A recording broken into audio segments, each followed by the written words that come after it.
जय श्री राम जय हनुमान संकट मोचन कृपा निधान। जय श्री राम जय हनुमान संकट मोचन कृपा निधान। जय श्री राम जय हनुमान संकट मोचन कृपा निधान। ओम श्री परमात्मने नमः। ओम श्री परमात्मने नमः। ओम श्री परमात्मने नमः। जय हिंद जय भारत में आप सबों का स्वागत है। मैं राम नरेश झा। श्री रामचरितमानस के आज जो है हम लोग बालकांड के दोहा 172 यानी 172, 173 एवं 174 को पहले अवधी भाषा में बाद में हिंदी में अनुवाद सुनेंगे। आप सबों से निवेदन है कि चैनल को सब्सक्राइब करें, लाइक करें, शेयर करें। साथ साथ जय हिंद जय भारत में संपूर्ण गीता का सार संस्कृत और हिंदी में उपलब्ध है। साथ ही दुर्गा सप्तशती का पाठ भी संस्कृत और हिंदी में उपलब्ध है। आप इसका लाभ उठाएं। अगर आप संस्कृत में नहीं सुन सकते हैं तो उसे हिंदी में सुने, अपनी भाषा में सुने, मधुर भाषा में सुने, शांतिपूर्ण भाषा में सुने। साथ साथ इस सब का लाभ उठाएं, क्योंकि शक्ति के साथ रहने से हमारे अंदर कहीं न कहीं शक्ति की बात सुनने से ही शक्ति आती है।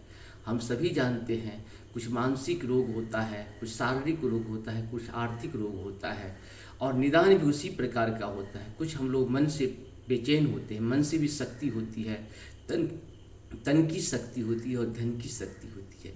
अपना अपना सबका महत्व होता है। हम लोग इस महत्व से कहीं भी अलग नहीं हो सकते हैं। मनुष्य हैं तो सबको मन की जरूरत पड़ती है, सबको तन की जरूरत है, कि सबको धन की जरूरत है कहीं न कहीं। और इसका ध्यान में रखते हुए हम लोग अगर प्रभु के साथ ध्यान करते हैं या उनके बात को सुनते हैं, हम लोगों को 3 चीज़ तो जरूर करना है। पहली बात ये है कि आपका नाम क्या है, उसी तरह से प्रभु का नाम जपो, ठीक है। आपका काम क्या है, जिस तरह से हमारा नाम, काम और धाम 3 चीज़ होता है, प्रभु के लिए भी वही 3 चीज़ है। प्रभु का नाम क्या है, प्रभु का काम क्या है, प्रभु का धाम क्या है। ये सब चर्चा जब भी समय मिले, जहाँ भी रहें, इसकी चर्चा करते रहना चाहिए। नाम, काम और धाम, ये मनुष्य का तन में 3 का बहुत ही महत्व होता है। और आप नाम क्या है, आप काम क्या करते हैं और आप रहने का स्थान कहाँ है, उसी तरह से प्रभु का भी है। प्रभु का नाम जो भी, राम कृष्ण जो भी हैं, वो कहाँ रहते थे, कहाँ रहते हैं, आपके हृदय में पल पल निवास करते हैं। धाम बस उनका वही है। काम क्या है, अपने भक्तों की रक्षा करना उनका काम है। प्रभु कभी भी राक्षसों को मारने के लिए नहीं आए थे।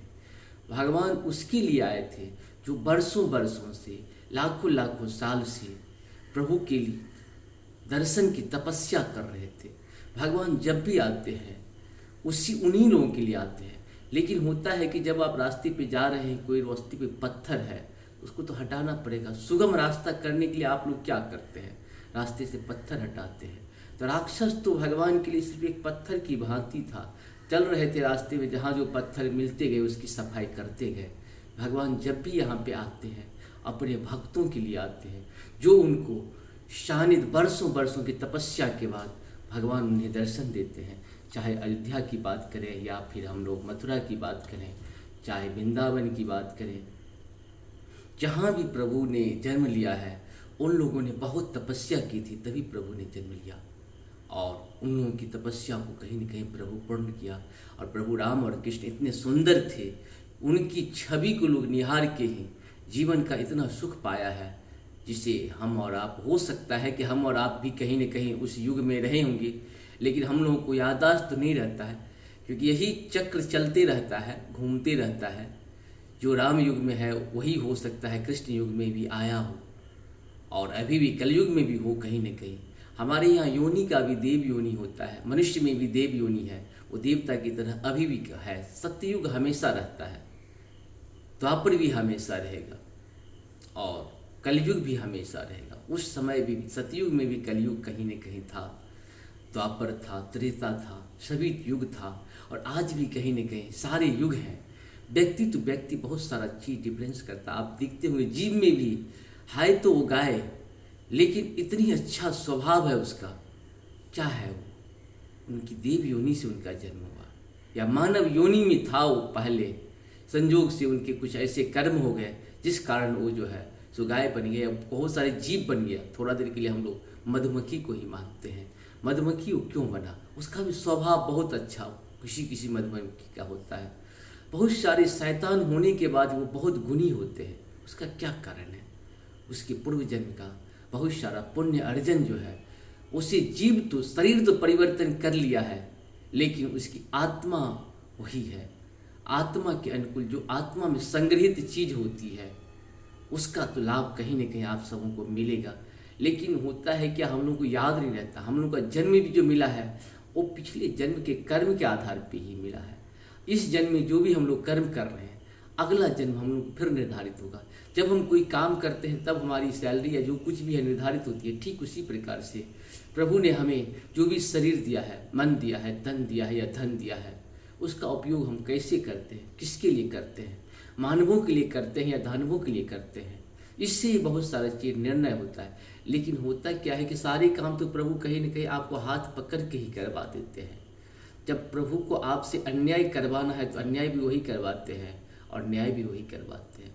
प्रभु में अगर इस तरह से हम लोग सानिध्य रहेंगे, प्रभु हम लोगों की कहीं न कहीं सुरक्षा रक्षा जरूर करते रहेंगे। क्योंकि प्रभु न तो मेरा तन है, न मेरा मन है, न मेरा धन है, न हम यहाँ पे आए हैं, आप ही यहाँ पे लाए हो।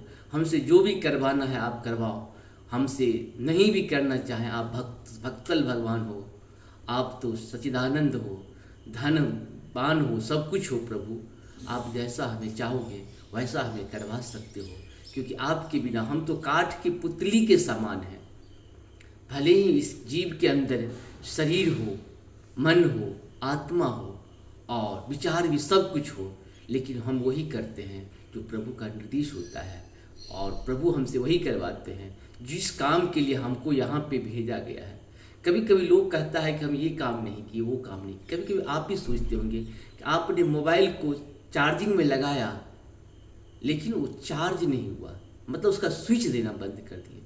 बस भगवान वही करते हैं, आपको काम तो देते हैं, मतलब काम का एक्शन तो देते हैं, लेकिन उसे स्विच नहीं देते हैं।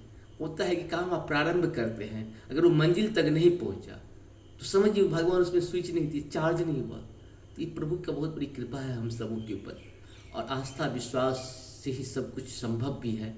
और हम सबों को चाहिए कि इस कार्य को करें, भगवान का नाम, भगवान का धाम और भगवान का काम। क्योंकि हम लोग सब लोग इसी काम के लिए यहाँ पे आए हैं।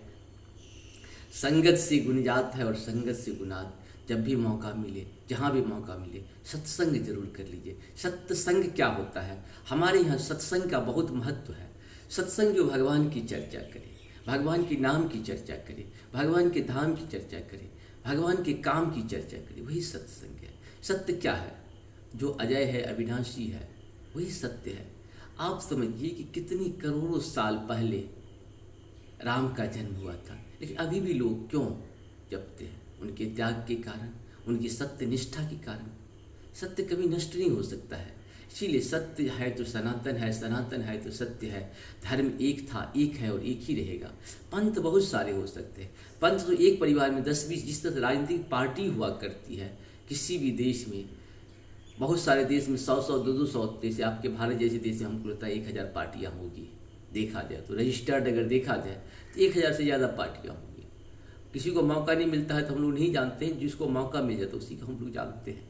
1000 पार्टियाँ, इसलिए मत आपके घर में ही आप देखते होंगे, आप अगर 5 भाई हो तो 5 भाई अलग अलग पार्टी के हैं। आपकी बहन अलग पार्टी की है, आपके पिताजी अलग पार्टी के, आपके माताजी अलग पार्टी के हैं। तो क्या है? ये मत है। मत से ही आजकल पार्टी बन जाती है और व्यक्तिगत स्वार्थ भी कहीं न कहीं किसी न किसी का रहता है। हर लोग व्यक्तिगत स्वार्थ में बहुत सारे काम कर जाते हैं। हमें व्यक्तिगत स्वार्थ, सामाजिक स्वार्थ होता है, राष्ट्रीय स्वार्थ और मानवता का स्वार्थ। देखिए कोशिश करिए जिसमें मैक्सिमम लोग कवर हो सके, उस काम को हमें करना है। जिसका लाभ ज़्यादा से ज़्यादा लोगों को मिल सके वो काम हम करना है। क्योंकि अगर आप रोड बनाते हो, अच्छे स्कूल्स बनाते हो, अच्छी नेटवर्किंग व्यवस्था करते हो, अच्छी बिजली देते हो, इसका लाभ सबको होता है। हम लोग ऐसे, सरकार तो ऐसी होनी चाहिए कि जिससे मैक्सिमम लोग लाभ कर सके। रोड जब भी बने तो रोड कम से कम घर के वहीं बनाइए जहाँ 50 फीट 60 फीट रोड होना चाहिए। आप देखते होंगे शहर में कितनी संकीर्ण वातावरण है, लोगों का दम घुटते रहता है, लेकिन प्राण बचाने के लिए लोग वहाँ रहते हैं, किसी तरह से जी रहे हैं। ये जीना घुटना नहीं होना चाहिए। जीना एक मर्यादा के अच्छी तरीके से होनी चाहिए। हमारे यहाँ बहुत लोग ऐसे हैं जिनके पास करोड़ों करोड़ रुपया है लेकिन खाने वाला कोई नहीं। कुछ लोग ऐसे हैं, परिवार बड़ा है लेकिन उसकी खाने की व्यवस्था नहीं हो पाती, रहने की व्यवस्था नहीं हो पाती। तो क्या उसका कीर्ति है, उसका कर्म है? लेकिन वो करोड़ रुपया तो छोड़ के ही जाएंगे, ऐसा तो नहीं उठा के लेके चली जाएंगे। इसीलिए मानवता होनी चाहिए। अपने यहाँ एक बहुत अच्छी व्यवस्था ही थी कि अपना दशांश धर्म के लिए निकालो। आप जो कुछ भी कमाते हो डे टू डे या मंथ का या साल का या जो भी कमाते हो, उसका दशांश निकालो अपने धर्म के लिए। धर्म क्या होता है? जो आपका कर्तव्य है।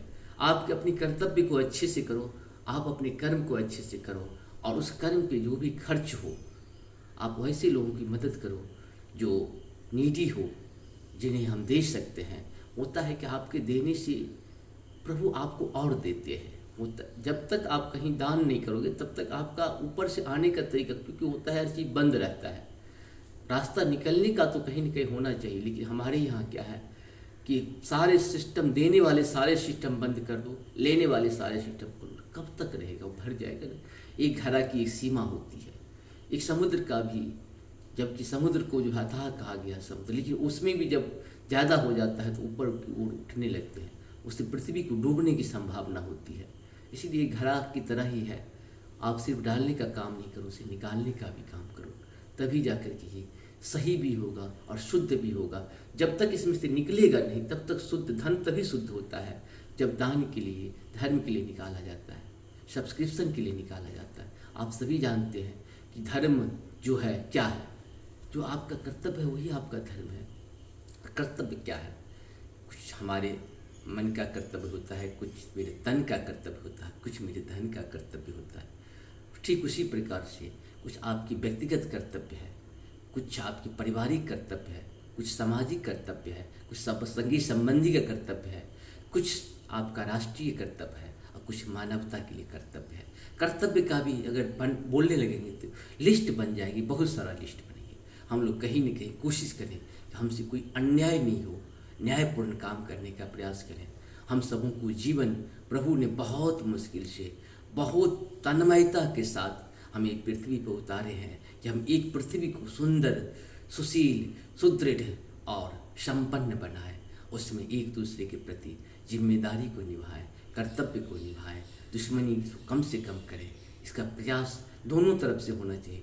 एक दुश्मनी करे दूसरा नहीं करे तो चल नहीं सकता है। इसीलिए कोशिश करें कि हम लोग उसका दुश्मनी कम से कम, हम लोग पत्थर वाले भाई ना बने, हम लोग फूल वाले भाई बने। अगर कोई हमारे यहाँ आता है तो उसके ऊपर फूल की वर्षा करें।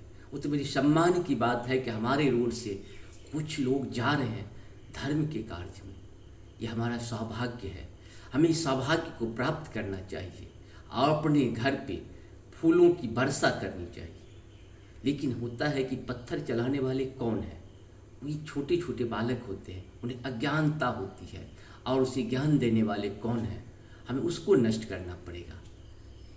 पत्थर जो चला रहा हो तो अज्ञान है, अबुद्धि है, उसी मतलब उसके अंदर ज्ञान ही नहीं है। उसे तो लगता है कि जो हमारे गुरुजी कह दिए हैं वही सर्वोपरि है। इस चीज़ को हम सबों को समझना पड़ेगा कि हम लोग फूल वाले लोग बने, फूल वर्षा वाले लोग बने, पत्थर वाले लोग ना बने। घर को जलाने वाले नहीं, घर को बचाने वाले लोग बने। पहले समाज में एक घर में आग लगती, सभी लोग आकर के उसको बुझाते थे, लेकिन आज आप देखते होंगे मिनटों में हजारों गाड़ियां जला दी जाती है। ये क्या है? ये क्या है? इसको समझने की जरूरत है। कौन है ये लोग? कहीं न कहीं मनुष्य तो हो नहीं सकते। मनुष्य कभी मनुष्य को क्षति नहीं पहुंचा सकता। जरूर ये दानवों के संतान है, और दानवों को नष्ट करना हमारी सभ्यता संस्कृति के अनुकूल है। दुष्ट को अंत करना हमारी सभ्यता संस्कृति के अनुकूल है। आप समझ सकते हैं कि अयोध्या में कोई दानव नहीं था, भगवान इसके बाद भी दानवों को नष्ट करने के लिए पूरी पृथ्वी का भ्रमण किए। जहाँ जहाँ दानव थे सबका नष्ट किए। क्यों? प्रभु अपने कर्तव्य निभाने के लिए आए थे। जब भी धरा पे प्रभु आते हैं तो अपने कर्तव्य को निभाते हैं, और उनके भक्त जो वर्षों वर्षों से उनकी तपस्या कर रही थी, ये धरती माँ जो उनको देखने के लिए लाई थी, जहाँ पे प्रभु ने पैर रखा वो जगह जो है शुद्ध हो गया था। उसलिए वो पृथ्वी जो है वो जगह का, स्थान का बहुत महत्व होता है। इसीलिए जो हम कभी कभी आप लोगों को बोलते हैं नाम काम और धाम, ये 3 चीज़ बहुत ही महत्वपूर्ण है। इस महत्वपूर्ण का हम लोग कहीं न कहीं लाभ उठाएं। आप सबों से निवेदन है कि चैनल को सब्सक्राइब करें, लाइक करें। आज हम लोग कुछ ज़्यादा ही बात कर लिए हैं, लेकिन सत्संग की चर्चा होनी चाहिए, प्रभु की चर्चा होनी चाहिए। और धर्म और कर्म, धर्म एक था, एक है और एक ही रहेगा। सत्य हमेशा सनातन है, सनातन हमेशा सत्य है, कभी अलग हो ही नहीं सकता है। हम लोग सत्संग भी करते हैं, उसी का सत्य सनातन ही सत्संग कर सकता है। और जहाँ सत्य का संग होगा वही तो पृथ्वी स्वर्ग बनेगा। एक ही परिवार स्वर्ग है, दूसरा परिवार नरक है। एक ही परिवार में देव लोग रहते हैं, दूसरे परिवार में जो है राक्षस लोग भी रहते हैं। एक ही परिवार का 4 भाई में एक राक्षस प्रवृत्ति का रहता है, एक देव प्रवृत्ति का रहता है, एक जीव प्रवृत्ति का रहता है। सब परिवार में कहीं न कहीं ये सारी चीज़ हैं। और सारी व्यवस्था, जैसे हमारे यहाँ 3 वर्ण व्यवस्थाएं थी, अभी भी है। हर एक परिवार में 3 वर्ण व्यवस्थाएं हैं, 4 वर्ण व्यवस्थाएं हैं। उसी में देखिए, घर परिवार में कुछ विचारों से ब्राह्मण दिखेगा, कुछ विचारों से क्षत्रिय दिखेगा, कुछ विचारों से वैश्य दिखेगा और कुछ विचारों से शूद्र दिखेगा। परिवार एक ही है, माता पिता एक ही हैं, लेकिन विचार के साथ साथ उनका कर्म भी उसी प्रकार से होते रहता है। आपके शरीर में ही सारा चीज़ उपलब्ध है। देखा जाए तो आपके शरीर में ही महात्य को क्या कहा गया है? ब्राह्मण कहा गया है। शरीर और भुजाओं को क्या कहा गया है? क्षत्रिय कहा गया है। और उससे नीचे वाले भाग को क्या कहा गया है? वैश्य कहा गया है। और उसके सबसे नीचे वाले भाग को हम लोग क्या कहते हैं? शूद्र कहते हैं। शरीर से ही हम लोग चारों चीज़ हैं, और जीवन में भी हम लोग चारों चीज़ हैं। आपके परिवार में, घर में, हर जगह सब लोग हैं। हम लोग एक दूसरे के प्रति घृणा करना बंद कर दें, श्रद्धा रखें, भक्ति रखें, विचार रखें, सम्मान रखें। सम्मान हम लोग चाहते सभी हैं, लेकिन करना नहीं चाहते। शांति से सब कोई रहना चाहते हैं, लेकिन वो करना नहीं चाहता है। हर कोई साफ सुथरा में रहना तो चाहता है, लेकिन अपने स्वयं नहीं करना चाहता है। दूसरे अगर कोई अच्छा काम करे तो उसकी प्रशंसा जरूर कर लेता है, कर देता है, लेकिन स्वयं नहीं करना चाहता। हमें स्वयं भी सब कुछ करना पड़ेगा, और ये हमारे जीवन जो है उसे सफल बनाना पड़ेगा। क्योंकि मेरा जीवन सीमित है। हम आए हैं तो प्रभु के कुछ काम करने के लिए आए। जैसे ही प्रभु का काम हो जाएगा, प्रभु करेंगे। चलो, जैसे हम लोग ऑफिस जाते हैं तो जैसे ही 6 बजता है, या जो भी जिसका जो टाइमिंग है, कैसे अंत हो जाता है, जीवन भी ठीक उसी प्रकार से एक समय अंत हो जाएगा। हम सबों को चाहिए कि प्रभु का नाम, प्रभु का धाम और प्रभु का काम में लगे रहें और ध्यान करते रहें। गुरु का, अपने माता पिता का, अपने भाई बंधु का भी। गलती हो जाए तो क्षमा मांगने में कोई दोष नहीं है। क्षमा मांगने से ही शुद्धि होती है। क्षमा दान है, क्षमा सब कुछ है। इसलिए क्षमा करना भी चाहिए और क्षमा मांगना भी चाहिए। क्षमा मांगने से हम छोटा न हो जाते हैं, और क्षमा करने से हम बड़े होते हैं। क्षमा नहीं करने से हम छोटे हो जाते हैं। यहाँ तो एक एक चीज़ का हमारे शास्त्रों में इतना अच्छे से बताया गया है। हम लोग शास्त्र से दूर होते जा रहे हैं, त्याग से दूर होते जा रहे हैं, सत्संग से दूर होते जा रहे हैं। इसीलिए मानव दानव में कन्वर्ट होते जा रहा है। कहीं न कहीं हर व्यक्ति को देखिए दानव जैसी प्रवृत्ति हो रही है। क्यों हो रही है? उसका मेन कारण यही है कि मैं अपने शास्त्रों से, अपने सत्संग से, अपने परिवार से दूर हो रहे हैं।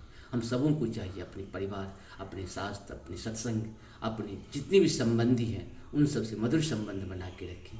इस सब का लाभ उठाएं। हम मानव हैं, मानव की तरह जिए। क्योंकि प्रभु जब भी आते हैं तो मानवों के कल्याण के लिए आते हैं। मानव के ऊपर होते हुए अत्याचार को नष्ट करने के लिए आते हैं। राक्षस प्रवृत्ति के जो भी लोग हैं वो हमेशा चाहते हैं कि उसकी राक्षसी हमेशा कायम रहे। मानव प्रवृत्ति के जो लोग हैं वो हमेशा चाहते हैं कि मानवों की हमेशा सुरक्षा हो, रक्षा हो, और हम सबों को इसमें कर्तव्य निभाना चाहिए। इसके साथ हम लोग शुरू करते हैं 72 से। नीपहर सहु पहचान गुरु, भ्रमवश रहा न चेत, बरे तुरत शत सहस बढ़ा, विप्र कुटुंब समेत, मंगल भवन मंगलहारी द्रवहु सुदशरथ जिर बिहारी। संकेत के अनुसार गुरु को उस रूप में पहचान कर राजा प्रसन्न हुआ, भ्रमवश उसे चेत न रहा कि यह तापस मुनि है या कालकेतु राक्षस। उसने तुरंत 1 लाख उत्तम ब्राह्मणों को कुटुंब सहित निमंत्रण दे दिया। उपरोहित जेबनार बनाई, छरस चारि विधि जसी श्रुति गाई। माया मैं तिह किन्नर सोई, बीजन बहु गनि सकई न कोई। मंगल भवन मंगलहारी, द्रवहु सुदशरथ जिर बिहारी। पुरोहित ने 6 रस और 4 प्रकार के भोजन जैसे कि वेदों में वर्णन है बनाए। उसने माया मही रसोई तैयार की और उसने व्यंजन बनाए जिन्हें कोई गिन नहीं सकता। विविध मृगन कर आमिष राधा, तेहि महु बेप्रमा सुखल साधा। भोजन कहू सब विप्र बुलाए, पद पखारी सादर बैठाए। अनेक प्रकार के पशुओं का मांस पकाया और उसमें उस दुष्ट ने ब्राह्मणों का मांस मिला दिया। सब ब्राह्मणों को भोजन के लिए बुलाया और चरण धोकर आदर सहित बैठाया। परुषन जब ही लाग महिपाला, भय आकाशवाणी जेहि तेहि काला। विप्रबिंद उठी गृह जाहु, है बरी हानि अन्न नहीं खाऊं। मंगल भवन मंगलहारी, द्रवहु सुदशरथ अजित बिहारी। यों ही राजा परोसने लगा उसी काल केतु कृत आकाशवाणी हुई। हे ब्राह्मण, उठ कर अपने घर जाओ, यह अन्न मत खाओ, इसके खाने में बड़ी हानि है। भई रसोई भूषुर मांसु, सब द्विज उठे मान विश्वासु। भूप विकल मति मोह भुलानी, भावी बसनाब मुख बानी। मंगल भवन मंगलहारी, द्रवहु सुदशरथ जिर बिहारी। रसोई में ब्राह्मणों का मांस बना है। आकाशवाणी का विश्वास मानकर सब ब्राह्मण उठ खड़े हुए। राजा व्याकुल हो गया, परंतु उसकी बुद्धि मोह में भूली हुई थी। होनहार बस उसके मुंह से एक भी बात भी न निकली। बोले विप्र सकोप तब नहीं कछु किन्ह विचार। जाय निशाचर होव निपा, मूढ़ सहित परिवार। मंगल भवन मंगलहारी, द्रवहु सुदशरथ अजिर बिहारी। तब ब्राह्मण क्रोध सहित बोले, उन्होंने कुछ भी विचार नहीं किया। अरे मूर्ख राजा, तू जाकर 100 परिवार सहित राक्षस हो। छत्रबंधु ते विप्र बुलाई, धाले लिए सहित समुदायी। ईश्वर राखा धर्म हमारा, जय हसीते समेत परिवार। मंगल भवन मंगलहारी, द्रवहु सुदशरथ अजिरे बिहारी। रे नीच क्षत्रिय, तूने तो परिवार सहित ब्राह्मणों को बुलाकर उन्हें नष्ट करना चाहा था। ईश्वर ने हमारे धर्म की रक्षा की, अब तुम परिवार सहित नष्ट होगा। संबत मध्यनाश तब हो, जलदाता न रहे कुल को। निप सुनि साप बिकल अति त्रासा, भय बहोरी बर गिरी गिरा कासा। मंगल भवन मंगलहारी, द्रवहु सुदशरथ जी बिहारी। 1 वर्ष के भीतर तेरा नाश हो जाए, तेरे कुल में कोई पानी देने वाला तक न रहेगा। साप सुनकर राजा भय के मारे अत्यंत व्याकुल हो गया। फिर सुंदर आकाशवाणी हुई।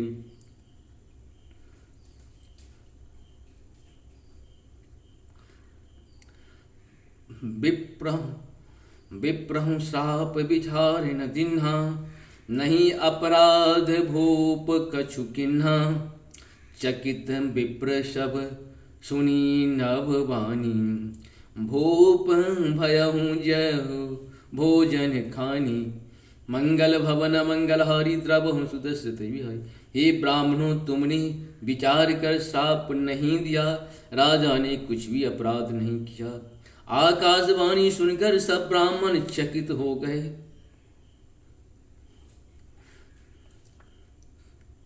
तब राजा वहां गया जहां भोजन बना था। तहु न सन नहीं विप्र सुवारा, फिरहु राउ मन सोच अपारा। सब प्रसंग महिषुरन सुनाई, त्रसित परहु अवनी अकुलाई। मंगल भवन मंगलहारी द्रवहु सुदश्रित विहारी। देखा तो वहां न भोजन था न रसोईया, ब्राह्मण ही था। तब राजा मन में अपार चिंता करता हुआ लौटा। उसने ब्राह्मणों को सब वृतांत सुनाया और बड़ा ही भयभीत और व्याकुल होकर वह पृथ्वी पर गिर पड़ा।